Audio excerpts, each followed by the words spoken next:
UGWUMBA. Nwata nụrụ ọgụ egburu egbu bụ a na-eme ọ na-asịghị na ọgụ a na-atọka na nke ya nụrụ mbọsị a maka na egburu egbu na nwata na-erika nri bụ maka na ya na nne ya na-eri ọ bụghị mgbe ya na ụmụ ọgbọ ya riri ya na ụmụ ọgbọ ya rie ịmarụ ka ọ bụ ọ na-erika ka ọ na ọ dị-erika. Maazị Kenneth Okonkwo bụ nwanne anyị nwoke si mpaghara Nsụka wee bịa abatakwana n'akụkọ ọzọ ịma na izu one mgbe gara aga ọ dị ka onye jiri ngwa ya nakpuo ọ nakpuru nke bụ na ma ndị kọtụ chọwaziri ka anyị akwụkwọ agbamma akwụkwọ Peter Obi gbarịa afụzi ebe ọ nọ nke bụ na agaziri si oke ka eme nke bụ substituted ihe na service ka a ga dosara ya n'ụlọ ya bụ na emekwa ọ dịzị ka agazi na ọ rụrụ ihe dịka nwanne ya ọ makapụta na Atiku nyere appointment ọ na-eti ọ bụrụ na ihe a anyị na-ekwu kamgbe na ọ bụ agụụ na-ebute ajụjụ anarụ ajụjụ wee bụrụ Atiku o mechara ghọta onye si South East ka ọ bụrụ dịka ọ nọrọ dịka vice presidential candidate bụ ihe meru Kenneth ji wee si na ya agba alụkwaghịm ka Atiku ewere etu esi kpagharịa ihe ka ọ bụ na agụụ eme na nwoke ikekwe ọ bụrụ ụgwọ na a na-achọ merie na ọ chọziri ka ọ na-achịta azụ na ọrụ adịghịzi maka na emezi this 2027 na ihe so ya enwere ike tupu ọ gbakọtakwa ọzọ agụụ agwa mmadụ agba. You know what? He was the one who betrayed me. I talked about Atiku Abubakar here on this studio much more than I would even talk about Peter Obi. And people were telling Atiku Abubakar, this young man that is getting close to you, are you aware of what he said to you? Abubakar said, I am looking at this young man. I am seeing the value in him and his tenacity to bring about a great Nigeria. That is what I am seeing. And if I have the opportunity, I'll bring him in to bring that value to Nigeria. Look at a man, a talent discoverer, that discovered Ngozi Okonjo-Iweala, that discovered Professor Charles Soludo, that discovered El-Rufai. You knew how Abuja was before he came in, and he transformed El-Rufai. What Atiku Abubakar is looking at is not what you said about him, because he knows that his desire for Nigeria is not about him, but what value are you bringing in? I had not even done anything for Atiku Abubakar, but he insisted. I've seen something in this young man. When I talked against him, he did not go to Adamawa, he did not go to Jada to bring frivolous suit against me. But this is somebody I worked for, did everything, stayed in the court for months, and I am free doing my job. And you're running to Onitsha to bring frivolous defamation suit against himself, not me. Who is now the betrayer? Who is disloyal? Assuming without considering, I even did something wrong. So that is how he would have treated me. Should he have kept quiet and look on as you defame him and you say things about him, unprintable things about him? You continue to discredit him. Is that fair? A lot of people have said worse things about him. You know what he said? No, I don't want to see them. They are faceless. So your intention is to destroy people who have face. Your intention is to destroy any Southeast person, a bright person arising from the Southeast. So other people that are faceless, you won't go after them. But the people that are adding value, you want to go after them. Bring him on. Let him come. Opurobios, Igwe Jenga. Epetike. No, Gumba. Akwa ibiana. Mba bibe wana nilo. Ino nilo. Ngwa ka nnabata. Otu aka ọdụ. Nnabata. Epetike ndị Igbo na ebe a. Ngwa kene ọha na eze. Ndị ba ekene eme unu. Yeah. Epetike. Gumba. Ifo na etu ya bụ okwu si aga. Na ya marụ, ya na Atiku amarụ. Na ọ bụrụ na ọ ghọtaghị onye si ana Igbo dịka vice president. Ikekwe ọ bụrụ na eche na a ga-aghọta ya, emechaa aghọtaghị ya, ọ nakpuo. Zowezie nke bụ na achọwaziri ya achọ ka enye ya akwụkwọ ihe na afụghị ya na Abuja, afụghị ya n'Enugu. George wee sisi mee substitute service. O were mbọsị makapụtakwa dịka oji ọnụ ọ bụ o tinyekwa ọnụ ọzọ narị ekwu ka okwuo nke ka nke si na ihe na mama eto si na akọghịrị maka akọ akụkọ maka akwụkwọ agbara ya epetighị igwe kwuo gị maka ama m na Igbo okwu ayọn ndị ba ekene m ihe mere na nwekwu na ihe jọ ka m he megwu maka na onye na-ekwu okwu ya bụ Kenneth Andy Okonkwo Andy bụ nke ọ zara na film. amamihe na-akọ Andy bụ afọ ọ zara na film. ịma na ihe mere na the young man dị confused o nwere ife ome na film ahụ ị na-ekwu na ọ sị na polo aka ọhọrị ọfụma o ji wee nwunye chụọ aja so ihe na-akọ bụ na Atiku aka ọhọrị ọfụma like etisu ekwu na ọ pụtara oge pressure karịa oge agbaniri akwụkwọ ọmọpụta na ya arụziri Atiku na Atiku enweghị onye South East o mere onye South East vice president for that na arụwa ha m obodo ji Lex ejeseme SAN na bụ lawyer Peter wee were akwụkwọ na-achụgharị ya Kenu bịa ka ije ịkọwa ihe ọfụma na court Kenneth mia na hafụzie anya mana like you said 2 days ago Atiku wee sị ya bịa nwa nsọpụ bịa ka nye gị ọnọdụ ka ego na omere expire ọmapụta na Atiku wee right man na o ji wee bụrụ na ife na-agwachara Atiku na ọ kpọrọ ya back si ka ha rụọ together na onye na appreciate ọrụ ndị mmadụ na Peter doesn't appreciate na ji wee wait a minute this same Kenneth na-aba na isi iji na-aba na Atiku egbeghị onye Igbo onye South East na onye spice na arụchana ka a kpọchiela Twitter wee si ebe ahụ ozoru zụpụta bịa ka o were the job and now ya back to channels ebe ọma ha ọwụ na o chi back to ụmụ ihe okwu na ngwụcha vidio ahụ ọ sị that na Peter ji ome ka o ji meta let them bring it on o chefuo na maka o nere anya mebi na o jenu part-time law school chefuo na onye agba ya akwụkwọ bụ Senior Advocate of Nigeria chefuo na trial lawyer bụ Ngadampi chefuo na onye na Peter aha agba akwụkwọ 6 months ihe Peter wara Anambra State akwụkwọ nye ha nọ mandate bụ 2 years and 6 months nye ije court na atọ aka ji ya waye nye ka Kenneth pụtara chee aka mgba ihe ọ bụ na onye ma ife mgbe ahụ pụtara na ka ego bụ na na ihe nwanne na ụmụ ya ji eme ha mba 8 na okwesị ka ọ gbaghara mmadụ atọ ọ na-ekwu ebe o kwuo narịsị ya nwoke m n'ime kata agba m akwụkwọ na ejikwa m ihe nzuzo m ga-agwa ndị mmadụ mana ọ jata mbụrụ ka onye wesi ya mgbe kịta ntụwarị keze ka igosi ya ndị mmadụ ọ na-eziru ka na-asa n'ọnụ ịma na ekwenyere m na nnụnụ ọbụla na-agba egwu n'ezi ndị na-akụrụ egwu nọ n'ime ọhịa ikekwa ọ bụrụ na enwere etu esi kpaa mụ akwenyekwere n'ime obi m na enwere na-etu esi kpaa Atiku si ya ngwa nwoke m ngwa ka anyị mee ihe a na ọ bụrụ na emewe emechaa ya na ịma na mụ na Peter adịka na mgbe Atiku ji aka ya kpọọ Peter kịta na ya bụ okwu ga-ebe ikekwe oso na condition o because ihe n'anya apụ m ihe karịa obi na-enwezuga Peter enwere mmanwụ ndị be ya na-akpọ ojiọnụ ahụ bụ na gị na ihe mere ọ ga-eju ọnụ vọsasị ya ume nke a mana ya erukwana na anụwara ọgụ ma ya erukwana na akọwara ọgwụ nke ike ya erughị nke aha na oji ọnụ ka o ji mana eche m na ihe mere o ji wee gaa kwenyeru Atiku bụ na etu a nwoke a na-achụ m ngwa ka m gbakwuru onye ọ ga-abụrụ ọgwa Peter okwu Peter nụrụ ya ọ bụ na ịjụọ m ọ dị likely na o nwere ike ọ bụrụ na ife o chere maọbụ ihe kwuru mana o nwere ife ọmahọ na ọ bụ na ihe a karịrị na Peter na-asị Kenneth mmecha gị ife tata Atiku akpọọ ya mana okwu aba na court because anata nkịta Atiku kpọgoro Peter ọ ya asị ya na ọ dịrị ya n'aka na ọ dị court n'aka ka abịa chelu ka abịa ị na-ewepụta ya ịma na Lex ejesi eme bụ obodo ji ọ bụ na ihe o nweta ihe atagara 20% 8 billion ahụ ịma na ihe were 20% ahụ gụọ ya ozuo ezo na-echi onye ntebụ job ọ fụrụ nke of course na here Peter si elesopụta ọ ya si ọga iji akaụntụ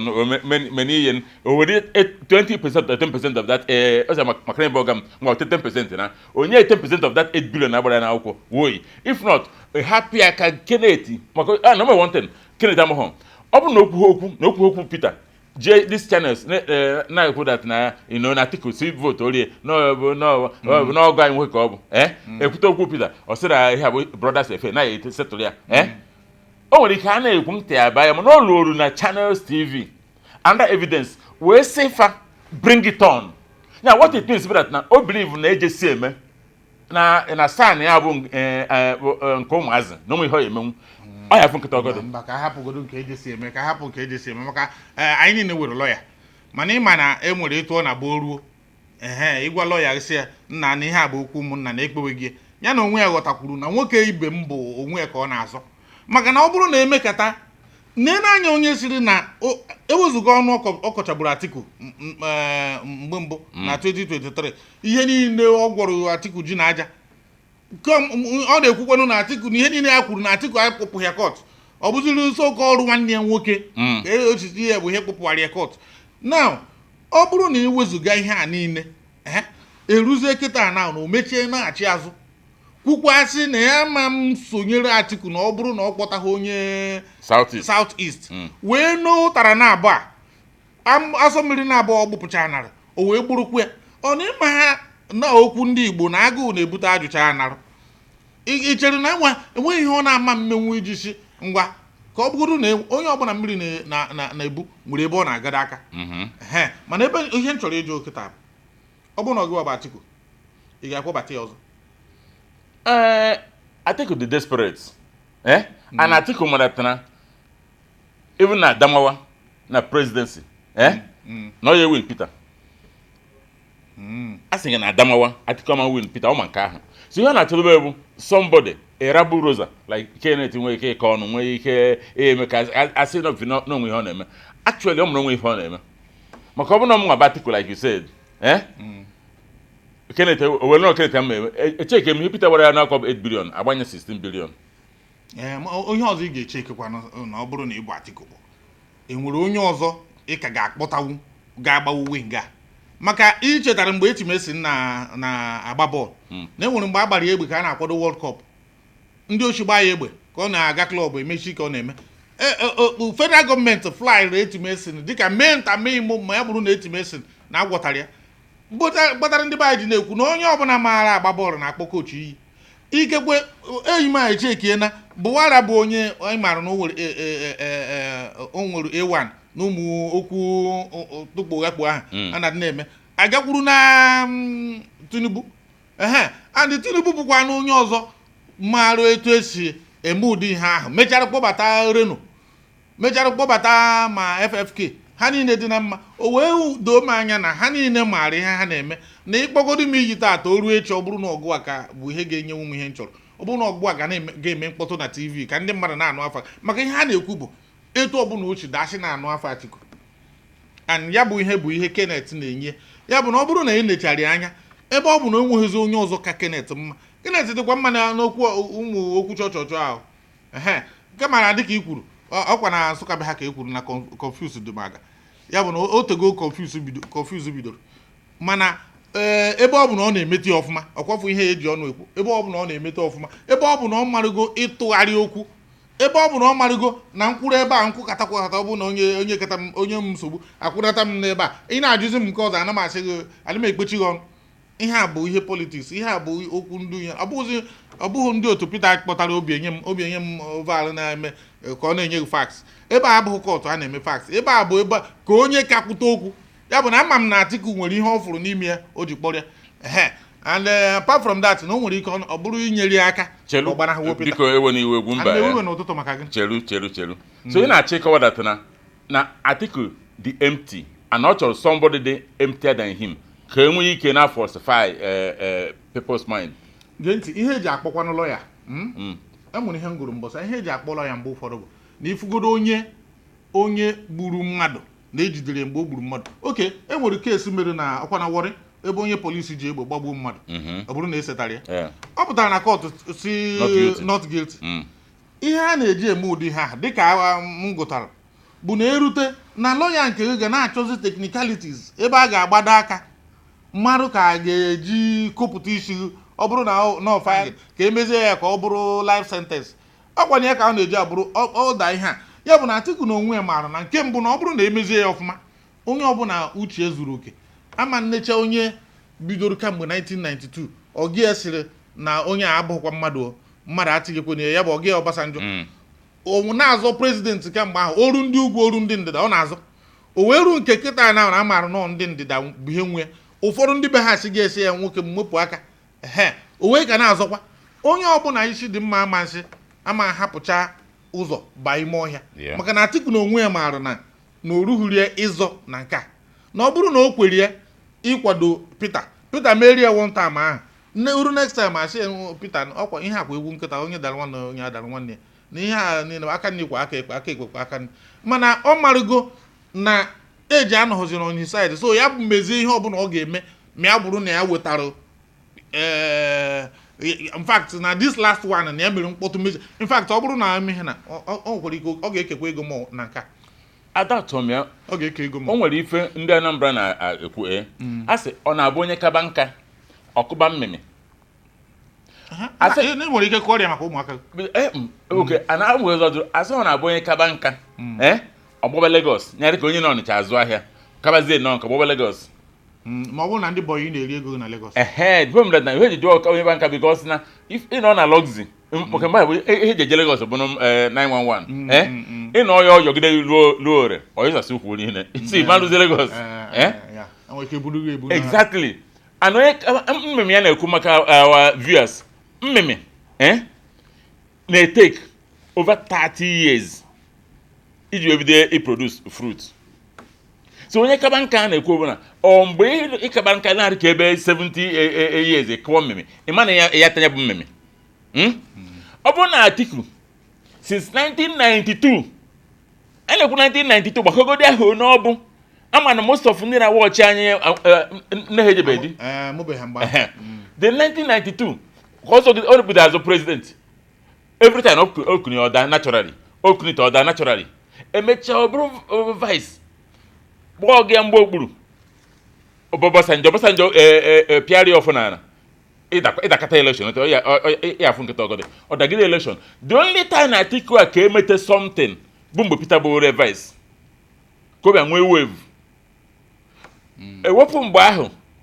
Atiku n'aka na ana ihe a mere that na Atiku na wike adịrọ mma na so many people because na every time abịa na primaries oke ego ọma win primaries mana eji eze eme election dalụ ahụ now onye na-azọ president idozi obodo nwụrụ anwụ maka ọhụrụ na Nigeria na-achị nwa Nigeria nwụgo iwe je kpọta somebody that is chronic liar o mere one thing ọ bụ na ọmụnwa bịa mba Atiku mmasị Kenneth o kwesịrị iji ehere nwekwa gị na-atụrụ ụjọ mgba Peter nyere m akwụkwọ aka ọkụkọ taa oje weta na court because ọ bụ na ụlọ court o expose Peter ọ yenye advantage Atiku mana ịma inekwa anya ọfụma iji kwuo eziokwu ịnọkọta na ofu ebe Peter kọrọ Atiku ọnụ ma ọ bụ ebe Atiku kọrọ Peter ọnụ mbanụ ha maara etu ha si akwanyere onwe ha ugwu and ewezuga na nwanne anyị Kenneth n'onwe nwere etu o si eche echiche n'ụdị na ọ dị m ka o believe n'eziokwu na onye ọ ga-abụ ịkpọ afa egeghị ntị bụ Peter ọ na-abụghị ọ bụghị Peter ka ọ ga-eji bịa na-azụ onye campaign maka na ọgị ya kịta bụ Atiku na Peter dị na mma ha ma etu ha si akpazi nke ha ya bụ na ọ bụghị Peter ka o kwesịrị ebe ọ kwesịrị ịdị na-afa ya ihe ọ na-afa ya bụ onye nọ n'ọchịchị maka onye ji bọọlụ ka na-agba ka a napụta ya ihe o ji mana etu ọ bịara were tinye n'aka Peter bụ na ọ maara na Peter bụ onye ọ ga-abụ akpọ afa ndị mmadụ ege ntị ị na-ekwu maka Jagaban onye na-ejekwara gị ntị maka na Jagaban na onwe erugo ana Jagaban onwe ihe o ji kpọrọ ihe ọ na-ekwu ọ na-anụkwa n'ihe so na ijekwa na ebelive m na ihe o ji chọọ ya bụ ihe o ji gawa bụ number 1 bụ na ebe ahụ ka ọrụ dị ịma na ọrụ adịghị na Naịjirịa ya bụ onye ọbụla nyere appointment kịta na kene ya na arụwa ihe ya na-eso and etu ọ dị very very good na maka etu a mụ na nọ anyị na-amaghị etu esi atụ asị enwere mụ na ya na-eme asị ahụ mụkwa na ụmụ asị anyị docha ma anya maka ntụọ ya ị na-enegoro m anyị ga-aga so etu a mụ na ya na-amaghị etu esi atụ asị hapụ ndị ma etu esi atụ asị ka ha jiri achụtụta ego kama o rizigwe mbọsị eziokwu pụtara ọ gbape ha ike o nwere ihe m dere na Facebook tata ka kedu ihe kpatara na eziokwu na-aza late mgbe ọbụla kedu ihe kpatara eziokwu bịa ọnọrụ na-azụ mgbe a ga-atọchara ihe niile eziokwu abịa pụtawa ihe a na-agba mgharị o eziokwu ama m kọ na taya moto ya dara every time ọ na-agba last mana otu onwe nchọrọ ịjụ omenu na shegu bụ nke channel ahụ